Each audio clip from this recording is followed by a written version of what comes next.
Hello, everybody. I'm joined with Rahil today. Who, if you know anything about me, you know how important Rahil has been to me because he's behind the art of CatDad and SuperMom. We're going to get into meeting him. This is a different backer pause, like I promised. Once a month, we're going to try to shake it up, do a bigger interview with the creator, take a behind the pause look at it, or do something informational. This week, no Kickstarters are ending. We had a moment, so we're going to take a half an hour and talk to Rahil. We're breaking up the show today into two parts. He's going to talk about CatDad and SuperMom, and we'll talk about how he got to be part of it. But first, we're going to do an interview that's going to wind up on the airwaves as I have rejoined Geek Radio America to do a radio program. And for 10 minutes, I want to get to know Rahil because he'll be able to be exposed to an audience, which I hate this dyslexic thing, an audience. I can never get my fingers to work right. An audience that is American. And for those who don't know, Rahil is coming from India. What part of India, though?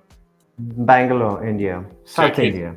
I can't say that word, so that's why I won't even bother.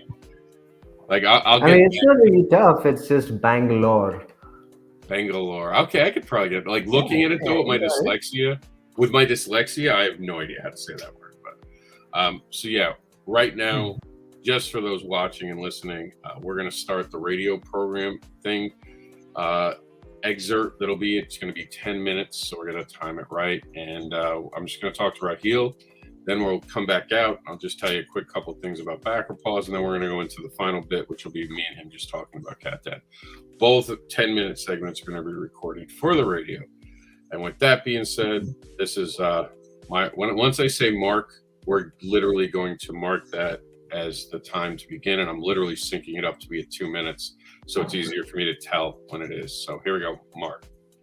And welcome back. I am with Rahil.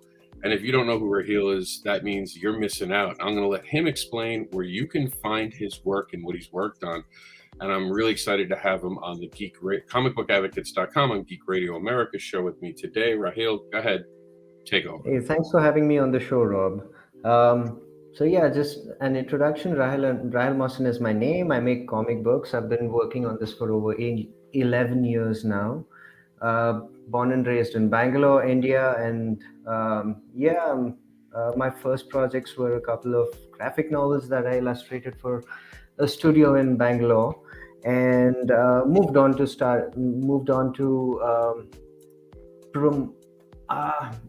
collaborating with different writers from different parts of the world. I have an anthology. I have 4 one-shots printed and published. And I'm also working with Scout Comics right now. So, thanks to Rob, I got into Scout Comics because of CatDad and SuperMom. And now I'm just like making comics for, I guess like for the rest of my life. And that's got to be a good feeling. I know when I first met you, for those who don't know, Rahil came to me and was like, hey, I'd like to work with you. And we talked about what he wanted to work on. And he picked CatDad and SuperMom, and away we went.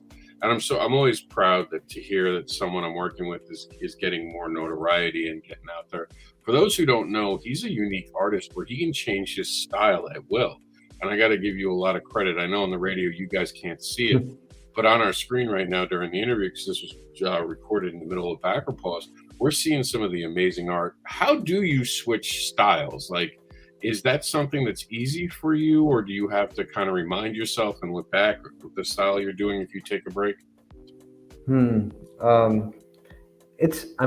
Drawing is not easy, let alone like trying to find a new language. An art style, it's just really difficult.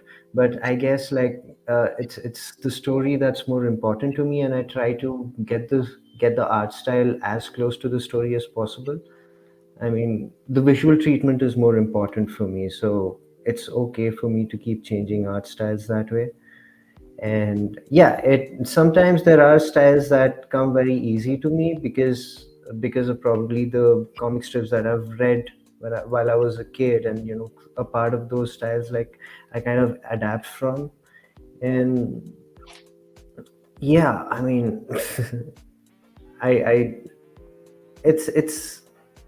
it's quite an interesting process, but it also helps me to I mean, one of the reasons why I keep changing my art style is because, like, I either get inspired by a new graphic novel or a comic that I come across online, and it's just like an excuse for me to buy new stuff in the name of research, and then I try to, like, I'm lucky enough to show it on my work.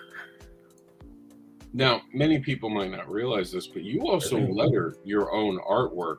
So while you're doing the artwork, you have the unique ability to see lettering in a different way than most artists do because you know how to letter a book.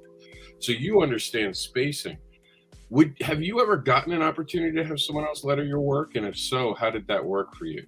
um I did have a few stories illustrated. I mean, the ones that I had illustrated were lettered by a person. Mostly there was a writer named Eddie Headington, who used to, I mean, the late Eddie Headington. He used to letter the projects, and I mean, it's always been a great process, like, working with different people. And you know I mean, as an artist, I can just contribute to probably just like one aspect of it in a better way, and then uh, the end product is kind of like what the writer wants to see. And if there are a lot of people working on a project, like, the output is completely different, and most of the time it really works as well. Now, one of So, the things I do want to ask you, and you work with a bunch of different creators, and I watched obviously your journey for the last couple of years, and I loved when you worked on The Big Sheep. That was one of my favorite things that you've put out. oh I yeah, that was one of my first independent projects too. Yeah, it Yeah, was it's a special really one. good. If you guys can get it on the radio, go out and get it.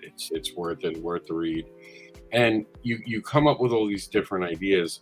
How did you do you feel like you got to this point? Like for other creators who are international, because you work with stop me if I'm wrong, a lot of American writers, right? Yeah, yeah, I do. How did you get to that point? Like, what do you think was the moment where you got noticed by even writers like me? I'm when you first contacted me, I was living in, I still think I was in New York when we first spoke, Oh, and I I live thought in, you were always in Florida, but yeah, no, oh, that's good I, to know. when we Okay. started talking, I was literally in the middle of moving, and Oh, that was the process. So I think that was it. You know, you get old, you forget things, but you've definitely reached out to this side of the content. What would you suggest to other creators who are international and how to meet American writers?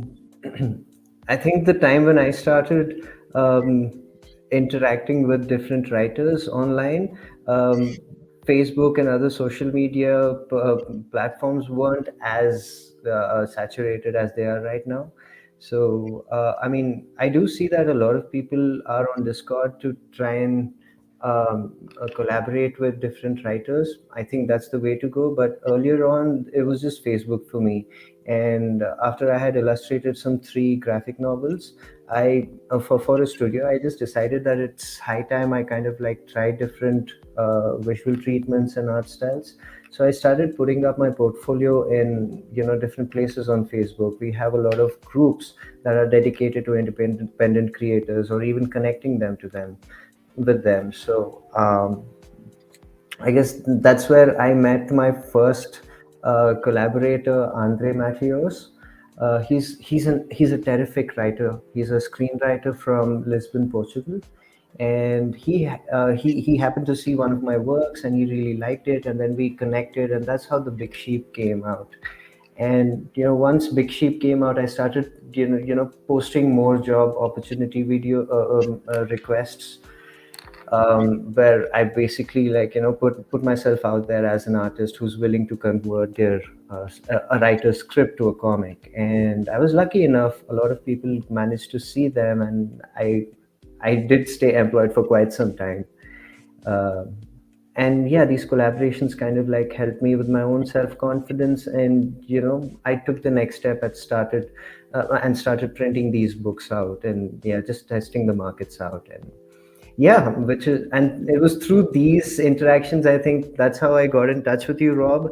And I remember the first commission that we had was for 2 pages, and Mhm. now that 2 pages has turned into 2 issues. So and It's it'll quite an keep amazing journey. yeah, and it'll keep going.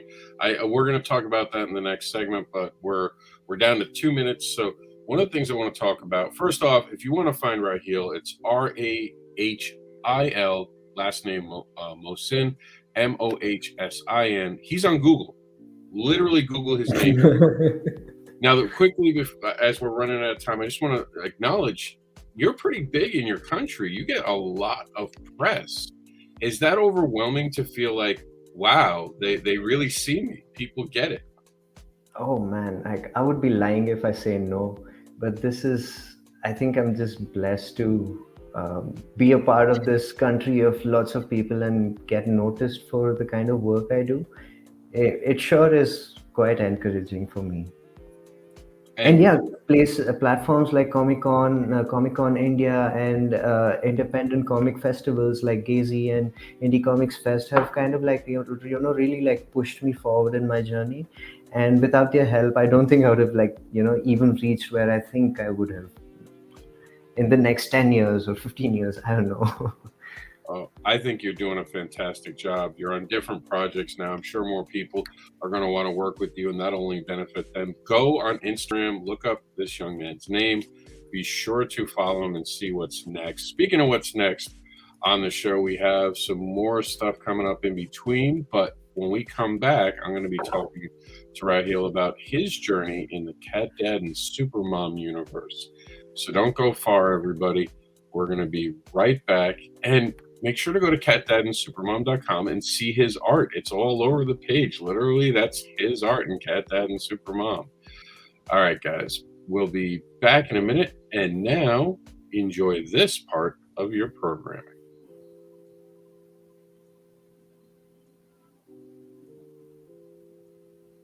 All right, there we go. Awesome. So that gives him the 10 minutes that he needed. So yeah, I mean, definitely for those who don't know, Rahil's gotten a lot of press like in India, and I've always been able to see it, and he's always shared with me. I'm very proud of him for everything he's accomplished, because one of the great things about you fellow creators is that you watch them grow as they get to a point. And I've seen I can't wait for you to come out with your own stuff again. I think that you've got stories that you want to tell. I think one day you'll write and have an entire story, because I've seen how creative you are behind the scenes when we're doing things and we collaborate. Because and Rahil knows this, when we work together, I ask opinions. I'm not just the writer. I just don't act like the boss in the room. We all give ideas. Even before, one of the things we do beforehand is we have meetings right before we start the book. How does everyone feel about this story? What are we thinking? I remember and we'll save this for the next interview. As a matter of fact, let's start it now. Hey everyone, welcome back. This is going to be a segment about CatDad and SuperMom's artist, Rahil. And we were talking in between the scenes about creating our main character. Do you want to talk about in the second book who the new main character is, who our protagonist is? Oh yeah. I mean, apart from Jax and CatDad. Yeah, the new. I mean, yeah, this character, Admiral Hero. I mean, I really didn't know how to design this guy. It was so difficult, and I think this was the longest time that I took to finish a book. Like this was during 2020, right?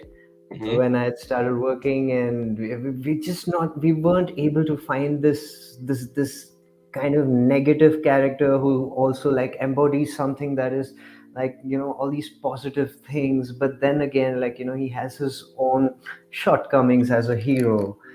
And coming up with the character of Admiral Hero has been like the toughest challenge in my life. I remember Chuck, Rob, and I used to like just sit and keep discussing of what kind of a uniform the character is gonna wear, and his body, his body shape, his structure, and his overall personality. And then there's just this one time when I made a sketch, and Rob came with the suggestion of the character from Boys, the main character. Oh my god, like I think that was when I found out about the show, and then I watched it and I got the character's personality and the mannerisms right. But yeah, I mean, I don't think Admiral Hero was supposed to be a bad guy, right? It was just a manifestation of Jax's um, sort of Well, approach towards the actor, yeah. and not Admiral Hero, right? Yeah, and we've talked about this, especially in America. I don't know if this goes down in India, but there are Hmm. kids who will meet their heroes, like this person is larger than life, and we sometimes forget an actor's a human being. They're Yeah, not yeah, the yeah. character. And like sometimes the adult, they've had a long day at a con. They might not realize how they're acting when they're walking out. And Hmm. in this story, Jax runs into like Admiral Hero because he's on the road with his dad. They're selling the CatDad and SuperMom comic, Hmm. and he runs into this actor, not the real character, but to a kid. Sometimes there's a really hard disconnect between someone who's an Hmm. actor and the actual character. And when he runs into him, the guy's just like an arrogant, just go away kid. I don't have time for you. And imagine how crippling that could be to a kid who idolizes someone, and Yeah. he was like, come back and well, tomorrow you can pay me to see me. And we wanted to kind of capture that. But we, like Rahil's talking about, we Hmm. wanted to show that this character was really meaningful. So we actually did something interesting. We talked about the creative process within a comic book and gave you a little bit of a look behind the scenes. And how is that to write something that was very interesting? Because we are literally creating something that is now meta of what we're doing behind the scenes and showing the world. Hmm. Well, there's this one thing I wanted to ask you, Rob. Yeah. Was the story by any chance like inspired by real events? You know what? To be honest, they're not. I've Hmm. only heard stories. I've never had a negative interaction with. Believe it or not, I've been really lucky. Hmm. Not have met a bad thing, but you hear stories, and I've heard on the road about kids meeting the actors and the actors not being great. So while it wasn't a personal story that came to me, Hmm. just seeing kids get upset because when they're with their parents, and for anyone who's been to a Comic Con, they're grueling at times, especially if you have a kid with you. A kid wants everything. They Oh have God, they, yeah. they have the give me's. I want it. They're begging you for things like, oh please, please. I get the sad Hmm. puppy dog eyes from Jax all the time when we're on the road. But you put your kid out there, and then there's one person, like I've seen in reverse. I've seen like people be a little rude to Jax because he's autistic in public. And I know how that made him interact and how it made him feel because of his autism. So I've seen him affected by it. So there are moments in the book that I think come from a real place. And I think Hmm. that it's a real thing. So, and I think that's what's unique about this story in itself is that we capture real moments that, Yeah. and with your art, the way that it comes across, I've had people tell me, like, when they explain it to their kids, the art is so good, there's not a lot of explanation needed for a kid. So that's kudos to you, really getting the story and sitting around and asking and going back and forth and always trying to. And I know that this is true for you. It's always putting out the best product. Yeah, yeah. And I'm quite happy that, I got to collaborate with you to really get something out there. And, kudos to your patience because this, as I mentioned earlier, this particular issue took a really long time. I would normally finish an issue in 6 months, but this took a little longer than that.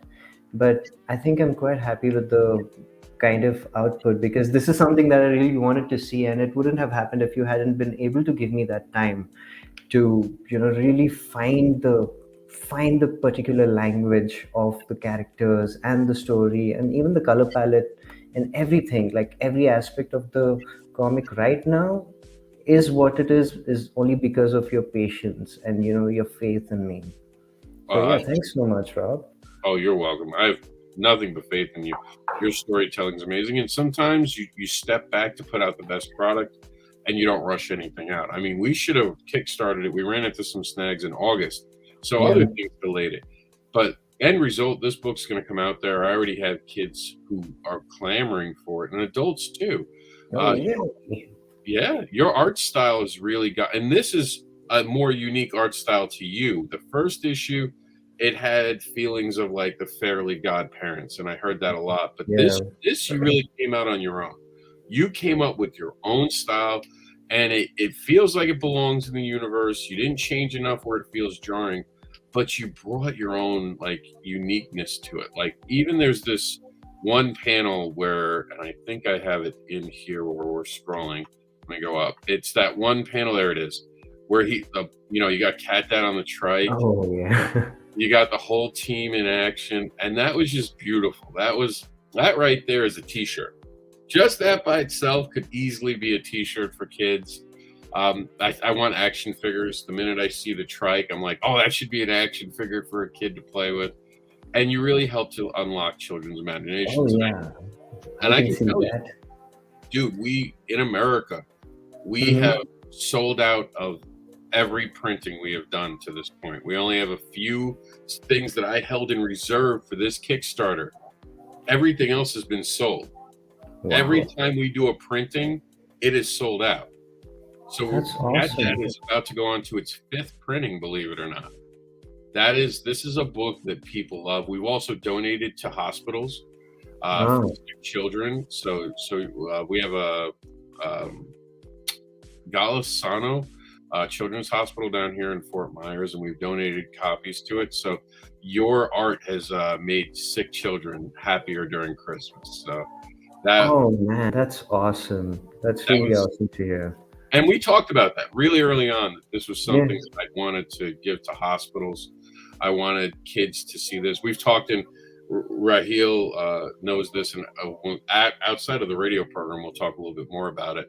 Some other fun things. I just don't want to put it on the radio because I don't want anyone saying that we're doing something against rules for radio, because radio is a little different. But there are characters where actors we're assigning to characters right now on social media and having fun with it, that you can see by going to Rahil's Instagram. But one of the things I did want to mention is that one of the bigger goals we have now, and I told this to Rahil and he was excited, I want to see Cat Dad on the Macy's Day Parade. And that's like a huge point. That's my Babe Ruth moment where I'm pointing for the home run. So Oh. I want to see It looks Rahil's. like it's gonna happen. Yeah. I It mean, really looks like it's gonna happen. you've seen people get excited. I know you've reached out to me and be like, Yeah. in India, people love this book. So that's Yeah. cool that we've actually had marketing. It's gone as far as Estonia. I think we sent a copy to at one point. So it's getting Whoa. across the world. It's like got a global to it. So it's on Kickstarter right now. Go to catdadandsupermom.com. Check out Rahil, Rahil Mohsin, Mohsin, and Google him, and you'll see the amazing work he's doing. We're going to be back in just a few minutes with your actual crowdfunding report and the Comic Cons coming to your neighborhood. And now this. All right, so we're done with the segments. Now we don't have to worry about the radio. I can pull them out. But yeah, you came up with this the other day, and I can't play the music, so I'm gonna have to be very careful with this because we'll get in trouble if we play the music. But tell everyone what you told me the other day, and I can't unthink this. The minute you said it, it's been in my head. What Oh did man, like there was this when I had COVID. I was just like, I didn't have anything else to do. I was on bed and I needed to, like, spend the time. And then I came across this show called Peacemaker. And oh gosh, like the big ass helmet and the huge biceps and everything just reminded me so much of Admiral Hero. And John Cena has actually done some voiceover work for animated movies, and I think that if by any chance John Cena happens to, like, get commissioned for this, I'd really want him to voice over Admiral Hero, or let alone, like, if there's a live action adaptation. I think like John Cena would be the perfect person to play the role. I couldn't unsee it. Like the minute you said it, I was like, oh my God, yes. As a matter of fact, when I'm done with this video, I'm going to go watch the season finale. I think it's on today. I think it's Wednesday that they upload new shows. If it's not, I'm going to be very upset because I've been looking forward to it. But you did a great job on this. So let's ask the other casting questions. So here you go. Who would you have do Supermom? Oh man, that's a tough one. But I think no. I think Scarlett Johansson. I've heard that she hasn't worked on Black. I mean, she's done with Black Widow, right? So I think she's up for more projects. That's an interesting one. I go Angelina Jolie. Ooh, oh yeah, Right? yeah, I see that. Yeah, I see that. So Cat Dad, I always for some reason thought Kevin Conroy, if it's a voiceover, because Oh, not only can he do that deep Batman voice, but he's also got this other like gear where he does very. If you ever watch Batman, like when they have those like really heartfelt moments, he can change his voice. oh Even for man, live yeah. action, I'd be He okay. even has that physicality, right? He Yeah, does look like him, yeah. yeah. So Elefart, I would just love to see James Gunn come up with a way to show Elefart on the screen. I mean, teaching morals with farts that actually can take shape. Imagine what he would do. Because you had mentioned James Gunn. I was like, yeah, yeah, Oh he would yeah, get the you way. get it. Yeah. Yeah, because the way he brought Suicide Squad to life. Oh my God, I was in. We should actually try sending him an issue. I'm up for it. I'm happy Actually, we to. can send both of them. That's right. Just send it Yeah. to him. What's the worst thing he's gonna do? Not open it? But just imagine that, like, to be able to work with James Gunn, because this is one of those things that I do think's got a Hollywood future. Like, when Yeah. you create something, and I know the first I told you this, we had a conversation about this, and I'm sure you felt the same way. The first time it was all put together, it Hmm. looked different. It felt Yeah. different. It felt like this came from Marvel and DC. Like that book printed, and of course, you got to do an international version of the book. Oh Uh, yeah. First of its kind. First of its kind. We printed Yeah. on both continents. And you told me it was a good seller there. This speaks to people. This really does. Yeah, And yeah, it does. yeah, and I one of mean, the a lot of people do get back in touch with me on Instagram, like the people I've met on at Comic Con and whatever events that have happened across India. Like there are people who get back in touch with me on Instagram asking me for details for the second issue and if there are going to be more issues out. And yeah, I mean, you can I tell them. don't know what to say. All right, so we're running out of time. I'm going to spend the last couple minutes on you. But before we go, I got to ask, this is my pick for potato butt. I know it's going to sound weird, but stay with me. The Rock. The Rock. Yeah, for once he's not gonna get to show his muscles. He's Yeah, gonna be in a big potato sack. Yeah, yeah, makes sense. yeah. You do like the deep fake where we make him look like a small guy. Yeah, yeah, yeah, yeah. Especially if he's voicing it over, because for those who don't know, Potato Butt's kind of our comic relief.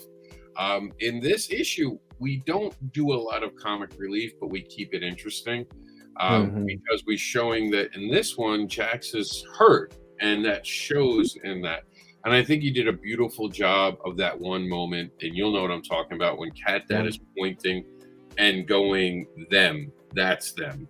And that yeah. you see some of it sort of here, and we give an homage to them throwing away their costumes and all that. So I think you did a wonderful job. But before I let you go, we're going to talk about what's coming up next for Rahil. Um, I'm currently working on a Scout Comics project called Misfits Clubhouse. Apart from that, I'm working on a couple more strips, some political strips, and just working on this one little series that I've been planning for quite some time called Fromp. So yeah, my hands are pretty full this year, and hopefully the next year and the year after that. Well, I know at one point we're going to be talking about the third issue of Cat Dad and SuperMom, because that third issue will get us to a trade, which Yeah. is something that I'm sure Scout wants. And Mhm. the hardest thing is always picking the next story, because I know we all felt the pressure of it. The first book was so good, the second one had to match it, and now we've Yeah. done it. The third book's going to be even, because trilogies are the hardest. That third Mhm. one is always the one, but we'll get together, we'll get it done. You can all back it at catdadandsupermom.com. Oh yeah, please do. And before you go, we're going to actually show. Have you seen the videos for this? For CatDad and Supermom? Yeah. Have you Yeah, watched? I have. No, the newest one. I mean, I have a brand new one. In the last No, one, no, no. this is brand new. You get to see it for the first time ever. Let me know what you Awesome. think on the other end. Welcome back to CatDad and SuperMom, and this time we start off at a Comic-Con where Jax meets his hero, Admiral Hero. But the problem is that an actor is portraying them on TV, and that portrayal does not ring true in the real world. And Jax is let down by the actor and makes him feel like he's ruined the very character of Admiral Hero. In the dream world, Jax deals with these consequences and finds out what it takes to be a hero. But in the real world, Jax gets a rare opportunity to see the behind the scenes of the creation of the character itself. So we give you a full story that we think the entire family will enjoy, or any comic book reader. This entire series is meant to help with literacy for children, so definitely consider getting this book to add to your collection to help your child fall in love with reading.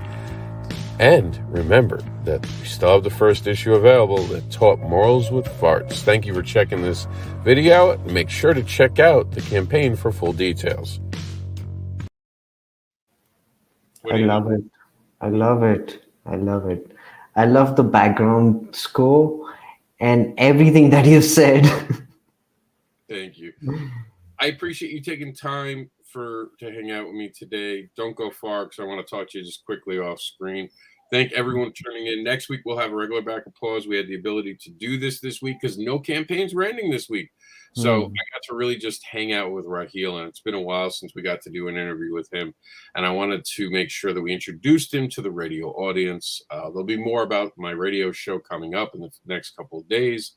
Thank you all for tuning in, and go check out this young man's, I'm going to get my finger to work the right way, this young man's Instagram, because I personally I don't do a lot on Instagram. He's one of the reasons I'm on Instagram. I'll go just check what he's doing because I'm always inspired by him. Thank you for being on. Thanks for having me over, Rob. Anytime. Go to backerpaws.com for more information. We're out of here. See you next week to see what